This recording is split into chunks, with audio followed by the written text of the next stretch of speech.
One, two, three. Wow. Boom.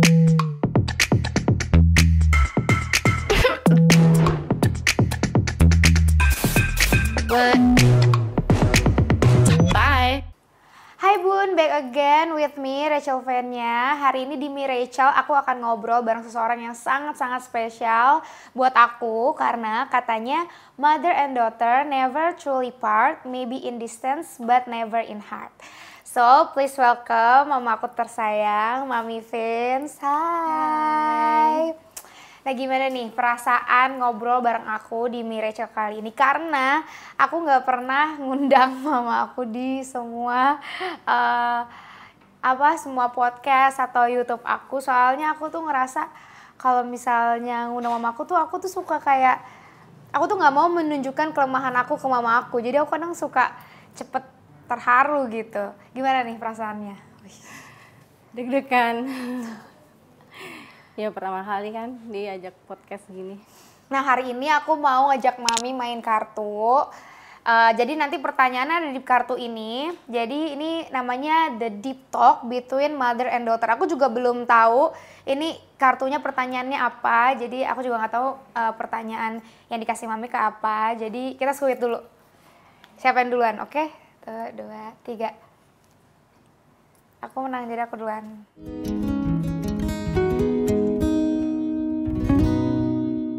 Mami pas muda, sosok yang seperti apa sih? Dan ada kesamaan gak di antara kita berdua? Kira-kira apa yang paling Mami ngerasa, ini anak gue sih emang gitu? Kalau waktu muda, remaja ya, waktu sekolah dulu ya sama kayak kamu gitu. Apa? Suka gaul. Ya, Mami gini-gini dulu juga gaul pada zamannya, banyak temen. Ya kayak gitu, sama aja kayak anak-anak sekarang, cuman pada zamannya kan bedanya dulu kan waktu sekolah di kampung, di Padang kan, di Bukit Tinggi. Jadi banyak aturan-aturan tapi tetap dilanggar. Satu yang konteksnya bandel, tapi bandelnya beda ya sama anak-anak sekarang. Bandel di sana tuh kayak suka main, pulangnya maghrib. Itu kalau udah maghrib itu pulang berarti anaknya kelayapan, anak-anak bandel. Kalau sekarang kan anak-anaknya bandelnya kan pulang pagi. Subuh. Ya Ya gitu. udah cuma beda dikit, maghrib, isya, subuh gitu. Ya. Terus kira-kira yang kita berdua kesamaannya apa? Kesamaan waktu muda. Ya itu paling suka main. Mudanya jangan muda sekolah dong. Muda pas udah di Jakarta. Gitu. Itu kan beda gaulnya. Kalau dulu Mami itu dididik sama orang tua keras banget, orang tua dua-duanya yang benar-benar memegang adat istiadat gitu. Jadi banyak larangan. Dididiknya emang keras banget sih. Kesamaannya sama Rachel juga dididik sama Mami keras. Jadi kayak udah di brainwash cara dididik anak kayak begitu. Jadi ada menurun ketika Mami punya anak. Ya kamu juga ngerasain gimana Mami keras dulu kan. Keras banget sih. Tapi gak apa-apa. Yaudah sekarang Mami pertanyaannya. Apakah saat ini Rachel udah merasa jadi versi terbaik dari diri Rachel? Aku selalu berusaha menjadi versi terbaik dari diri aku. Cuman untuk saat ini, untuk detik ini, untuk momen ini aku ngerasa aku happy dengan apa yang aku punya, dengan apa yang aku tunjukkan segala macem. Cuman mungkin kalau terbaik bagi orang lain, aku nggak tahu. Kalau buat diri aku sendiri, ya aku happy lah intinya. Aku nggak bisa bilang ini yang terbaik atau enggak gitu loh. Gitu sih. Ya terbaik itu kan biasanya orang yang nilai ya. Iya. Tergantung penilaian masing-masing sih. Kalau dari penilaian aku ngerasa aku belum yang terbaik, tapi aku berusaha menuju ke sana lah, insya Allah. Iya. Kalau versi terbaik dia, menurut aku ya belum 100% sih, tapi menuju ke situ. Amin. Amin. Yang penting didoain terus. Iya dong, pastinya. Nah biasanya nama itu kan adalah doa. Nah nama aku kan Rachel Venya Roland. Kenapa dikasih nama itu? Dan apa sih harapannya dikasih nama itu? Nama Rachel itu yang ngasih tuh Oma, Oma dari papi kamu kan. Jadi karena kita masih muda, mami masih muda, juga papi kamu juga masih muda. Jadi soal nama tuh kayak kita serahin aja sama orang tua yang berperan banget tuh, ya mantan mertua saya almarhum kan, mami almarhum. Dia Roland itu dari nama papi kamu kan. Terus Rachel itu kalau menurut Oma sih itu nama ratu di zaman Masehi mana gitu, dia ambil dari situ. Harapannya adalah ya kamu bisa jadi pemimpin, orang yang sukses dan yang punya apa ya, punya pendirian. Pokoknya sebagai ratu lah. Fan-nya apa? Aku juga nggak tahu nih. Nah, V-nya itu ditambah-tambahin aja, soalnya oma kamu tuh kayaknya orangnya modern banget. Dia open minded banget. Jadi pada saat itu orang tua yang masih banyak aturan, anak nggak boleh begini, nggak boleh begitu, tapi dia udah pikirannya udah open minded banget gitu loh. Jadi dia lebih keluar sih. Lebih kayak out of the box aja. Iya, iya bener. Lebih ke ngasal aja lah gitu, kayak V-nya bagus gitu. Ya kurang lebih sifatnya dia ada di kamu juga sih. Setelah Rachel melalui banyak hal, apa definisi ikhlas menurut kamu?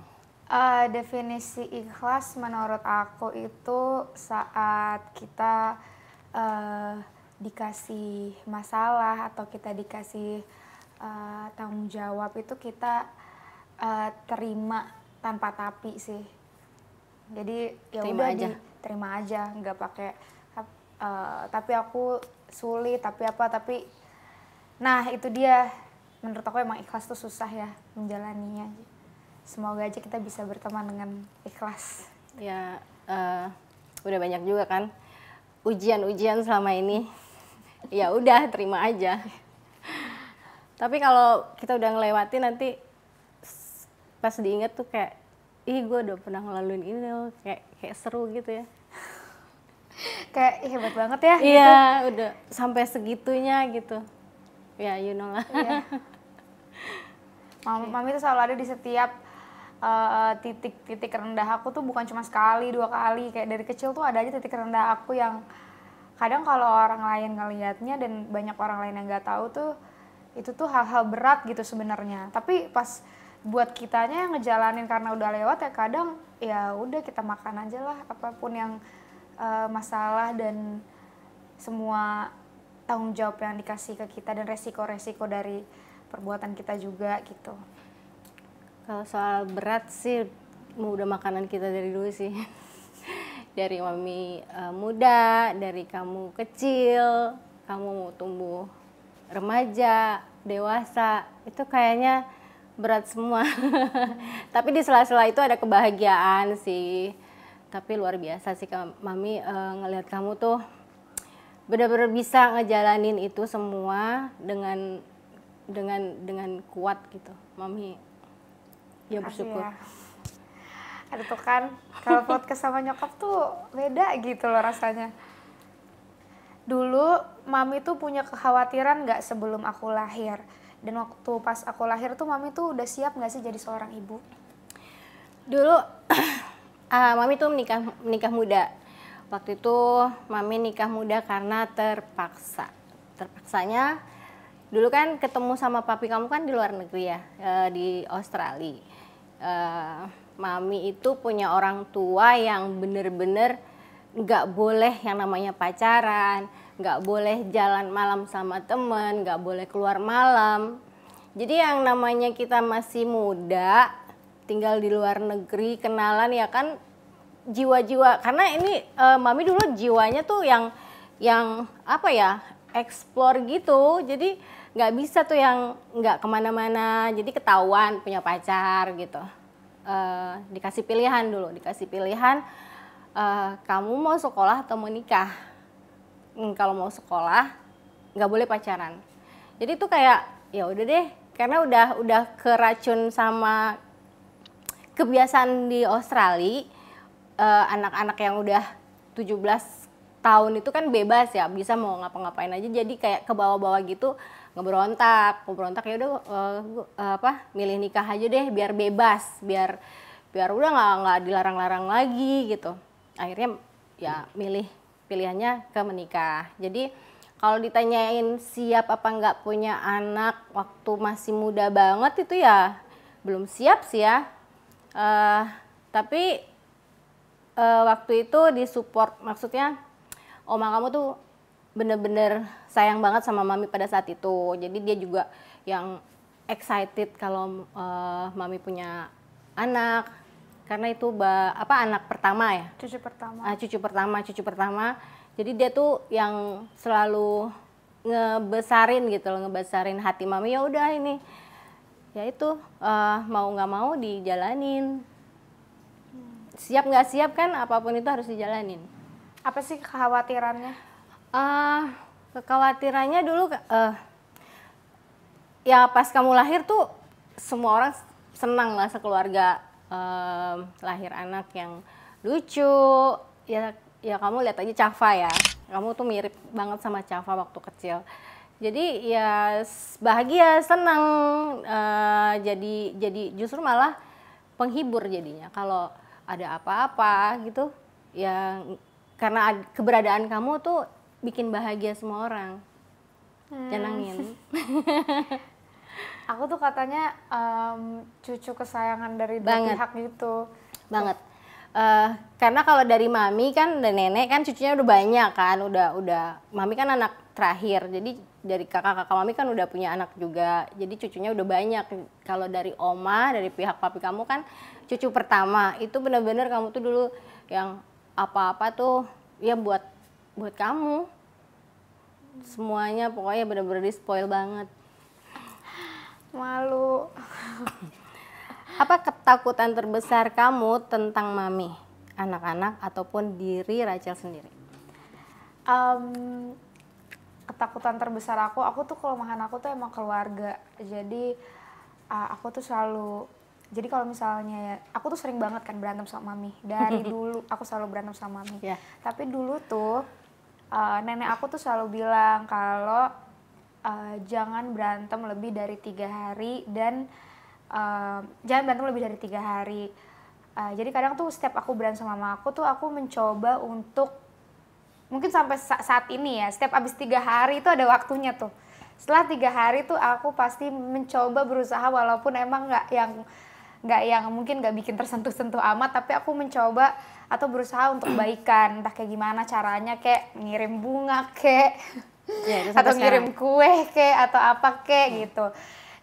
Jadi aku tuh takut, salah satu yang bikin aku takut juga karena dulu ada suatu momen dimana aku takut banget kehilangan anak-anak aku dan mama aku. Jadi kalau misalnya anak-anak aku tuh pergi sekolah, ya semoga sih nggak sampai mereka gede aku protektif kayak gini ya. Tapi mau pergi sekolah, mau berenang, mau apa, itu aku minta ngeliatin tuh banyak banget dan jagain tuh banyak banget. Karena aku segitu ketakutannya. Dan itu juga sama ke mama aku. Karena teman aku dulu itu pernah, ada salah satu teman aku yang berantem sama bapaknya, marah, anaknya, teman aku ini kabur dari rumah. Nah pas dia balik dari rumah, dia nggak sapa bapaknya, dia cuma masuk ke tempat tidur. Terus bapaknya kan galak banget lah nih bapaknya, jadi bapaknya buka pintu, tutup lagi, duduk di sofa, dan dia meninggal kena angin duduk. Jadi nggak ada waktu buat minta maaf. Nah itu yang aku tuh ngerasa aku tuh takut banget ada di situasi kayak gitu. Walaupun aku sering banget berantem, kadang itu yang jadi pikiran aku gitu, kayak ini misalnya aku lagi ada di luar kota nih, kalau bisa aku nggak berantem deh. Karena aku takut gitu kenapa-napa. Jadi kalau di dalam rumah gitu, kalau di satu rumah berantemnya ya udahlah. Satu rumah aku bisa lihat nih. Kalau sampai udah keluar rumah, aduh aku deg-degan sendiri gitu. Itu sih. Dulu kan kamu kalau dimarahin mami suka kabur, lihat kan? Iya, tapi hari ketiga aku selalu pulang. Kalau mami sadar ya. Aku selalu ketakutan di hari ketiga. Kamu tuh tahu banget kelemahan mami sampai sekarang. Jadi kalau mami marah itu, kamu itu udah kelemahan mami apa tuh kamu pakai senjata kamu. Karena kalau nggak ngasih sesuatu, ngasih bunga, tapi nggak minta maaf. Minta maafnya pakai kartu, pakai kartu tulisan minta maaf gitu-gitu dari dulu. Aku nggak tahu, nggak berani aja. Dan ketika kamu melakukan itu kayak dimarahin gitu, kamu nggak dengerin, itu kamu merasa ini nggak sih kayak lu kasihan mami gitu? Nah pas dimarahinnya itu biasanya aku karena emosi juga, jadi aku nggak mikir ke situ. Tapi biasanya nih ya, kalau kita jujur-jujuran ya, jadi kalau aku sama mami berantem, terus mami itu masih marah dan ngomongin aku, misalnya ngomong ke papa atau ngomong ke adik-adik, aku tuh nggak jadi ikutan emosi, tapi aku akan ngerasa bersalah banget saat mami diem dan nggak merespon apapun gitu kemarahannya. Jadi itu sih sebenarnya aku suka. Makanya kirim bunga ya. Dan itu aku kirim bunga setelah mami diem ya. Ya aku kayak, aku udah nggak marah sih gitu. Ya namanya orang tua itu ya, semarah-marahnya dia, kalau anaknya udah bersikap baik ya udah dulu lagi aja. Cuman kadang-kadang nih anak nggak kayak udah biasa aja, maksudnya udah nggak ada apa-apa gitu. Kan sebenarnya enggak loh. Maunya orang tua tuh kan ya kamu ya ngomong gitu. Jangan kayak nggak ada apa-apa, udah lewat aja gitu kan. Karena nanti berikutnya begitu lagi gitu. Enggak gitu sebenarnya. Sebenarnya kan mami emosi, aku juga emosi. Jadi aku ngerasa ya udah nih kita butuh waktu sendiri-sendiri dulu nih gitu. Tapi aku tuh sebenarnya selalu kualat loh. Setiap aku berantem sama mami tuh aku tuh selalu dapat kejadian yang nggak tahu, mungkin aku percaya aja sama kualat sama orang tua. Jadi setiap aku berantem sama mami, aku selalu dapat kejadian yang nggak menyenangkan, kayak misalnya contoh entah aku yang sakit atau anak aku sakit atau tentang kerjaan atau segala macam. Nah tapi aku tuh kalau misalnya aku kan itu kan udah kayak detik-detik terakhir aku minta tolong sama mami kan, tapi aku tetap kayak malu, udah lagi marah, kalau aku minta tolong pasti nggak mau nih, jadi aku nggak pernah minta tolong. Even waktu itu aku pernah berantem sama mami, aku masuk UGD tapi nggak ada yang mau zaman dulu ya, aku nggak punya belum punya temen, jadi aku nggak tahu siapa yang mau nganterin aku jadi jalan kaki ke rumah sakit. Itu udah tipes banget kayaknya. Dan aku nggak pernah nelpon mama aku, karena dulu mama aku tuh setiap berantem selalu ngomong, kalau susah awas ya telepon mami. Jadi setiap susah tuh aku sendirian aja. Nah sekarang karena udah ada Instagram, jadi mami selalu tahu kalau aku sakit. Kemarin pas terakhir berantem aku sakit, tiba-tiba mami datang, itu sweet sih. Makasih ya. Yang paling mami yang bikin mami sedih tuh kamu tahu apa? Apa? Kalau dulu kan mami kan sendiri ya, single fighter. Jadi cari duit sendiri. Kalau kamu sendiri sekarang cari duitnya kan enak. Kalau mami cari duitnya kan bener-bener berkeringat ya, berdarah gitu loh. Mesti kalau kerjanya tuh bener-bener effort banget, kerja jauh, naik bus, naik apa, makanya kamu sering ditinggal. Kan kamu selalu suka bawa-bawa itu kan. Ya itu yang bikin sedih gitu kan. Kok gitu sih gitu. Tapi ya gimana pun ya namanya anak, orang tua selalu ngedoain. Kadang-kadang nggak bisa terucap, ya udah dia doain aja. Makanya kamu kalau lagi berantem sama mami diem, pasti kamu bilang gini, mami doain aku ya, ini pasti ini anak hadapan ya, ngerti ya? Kamu kenapa? Kamu ada apa? Kamu baik-baik aja, itu kayak ada firasat nih kamu ada apa ya, nih anak kenapa ya gitu. Soalnya tuh kalau berantem tuh pasti aku mendapatkan suatu hal yang jelek, jadi aku kayak aduh, udah doain ya Mi gitu. Gak ada orang tua yang gak doain anaknya. Ya kan siapa tahu kalau marah banget kan. Sebenarnya aku tuh tadi kan Mama bilang kalau aku selalu bawa masa lalu aku yang aku selalu ditinggal. Sebenarnya tuh itu tuh lumayan hal yang melukai hati aku banget sih sampai sekarang. Karena kan dulu papi kan nggak ada, jadi aku merasa aku nggak mendapatkan kayak figur ayah sama ibu gitu kan. Jadi somehow aku tuh kayak, walaupun aku paham sih Mami sekarang berusaha untuk Menggantikannya dengan menggantikan itu, cuma dengan anak-anak aku ya aku sangat berterima kasih banget karena aku nggak bakal bisa ngedidik anak-anak aku dengan baik juga tanpa Mami. Cuman mungkin itu adalah salah satu yang emang ngeganjel banget di hati aku karena kan itu kayak berlangsung untuk waktu yang lama kan, kayak dari kecil sampai SMA gitu. Dan akhirnya aku cuman bertahan SMA itu. Mungkin sifat kita emang gak get along banget, jadi kita cuman deket tuh selama, kita satu rumah tuh cuman 2 tahun. Habis itu aku udah tinggal sendiri, jadi aku ngerasa kadang kayak sendirian aja sih pas itu gitu. Jadi ya itu sih yang ngebikin, itu juga mungkin yang ngebikin aku tuh setiap kayak anak-anak aku tuh sangat memprioritaskan mereka karena sebenarnya aku kayak mungkin aku lagi fixing my inner child gitu supaya aku bisa bener-bener ngerasain keluarga sih. Tapi aku tahu sih setiap kayak berantem aku bawa-bawa bilang kayak aku dari dulu sendiri segala macam, itu hal yang salah. Mami juga kadang kalau pas kamu ngomong kayak gitu kayak sedih gitu. Apa dia nggak tahu ya dulu keadaannya kayak gimana gitu. Kamu kan ditinggal kan karena ada alasan. Mami harus keluar kerja. Kalau dulu kan kerjanya kantoran, jadi berangkatnya tuh gelap, pulangnya gelap. Jadi emang ketemu kamu tuh cuman weekend aja. Kan kita cuman punya waktu tuh jalan-jalan weekend doang kan ya. Itu kalau lagi kamu omongin gitu tuh kayak nusuk. Tapi Mami pengen nunjukin ke kamu, I dedicate myself to your children gitu loh. Ya aku sebenarnya sangat, aku tahu sih sekarang itu kan mungkin teman-teman juga ngelihat kayak mama aku tuh tiap hari di rumah sama aku.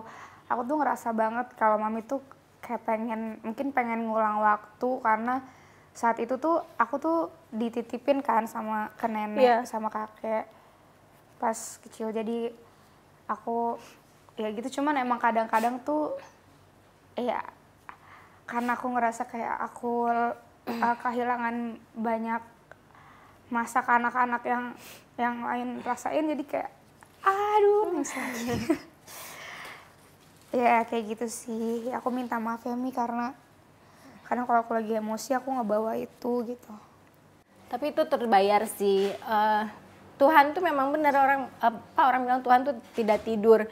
Dengan 11 tahun sendiri dan dengan kamu ditinggal sendiri tuh kamu karena mungkin jiwa entrepreneur kamu tuh memang udah ada dari dulu, dan kamu tuh orangnya dari SD tuh udah bisa mikirin gue mau nyari duit gitu. Ingat gak waktu itu kamu minta modal 10.000? Itu dulu anak kecil tuh kalau nanya cita-cita mau jadi dokter, mau jadi pilot, aku bilang mau banyak duit karena aku capek banget jadi orang gak punya duit. Waktu itu kamu lagi SD ya? Iya. Dia minta modal dong 10.000 mau beli kertas warna. Aku mau jualan, terus satu lembarnya kamu bilang kamu jual 1.000, yang bagus 5.000. Ingat gak sih? Itu kertas apa sih? Kertas warna yang di binder itu loh. Iya. Harvest, iya bener. Itu mau 10.000, 100.000. Terus aku jual 1.000. Kan isinya ada 50, jadi aku dapat 40.000 gitu. Pas SMP juga kamu tuh suka jual-jual gelang yang dibikin sendiri terus kamu jualin gitu kan? Sebenarnya itu nggak bikin sendiri sih. Sebenarnya itu aku ke Monas beli di sana. Ya, Tapi aku bilangnya aku bikin sendiri.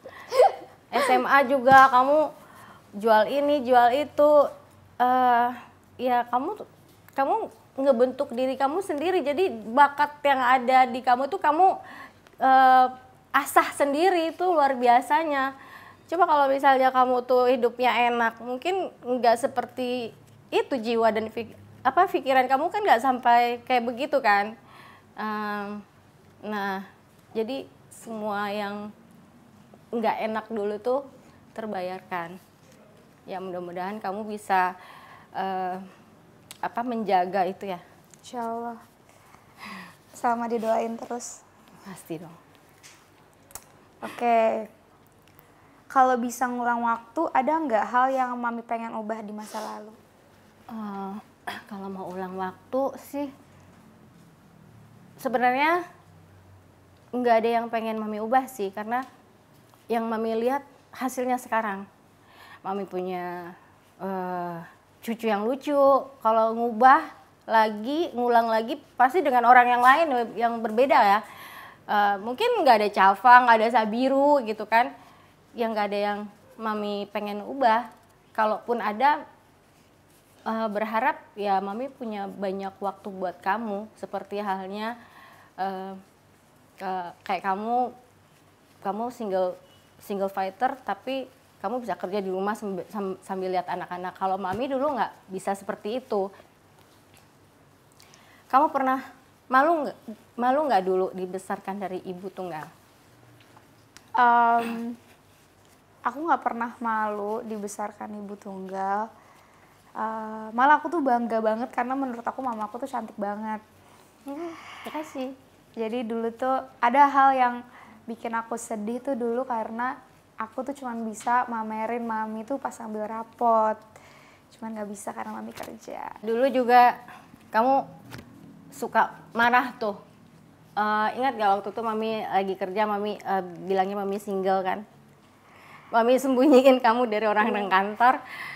Jadi dulu kan kalau di kantor kan kalau mau apply bilang punya anak tuh susah untuk diterima. Orang jadi kan bilangnya tuh nggak punya anak. Nggak punya gitu. anak, sampai kalau misalnya lagi jalan ketemu temen kantor, pasti ngomong nih sama dia, nanti bilang tante ya, tante ya. Itu dia marah banget.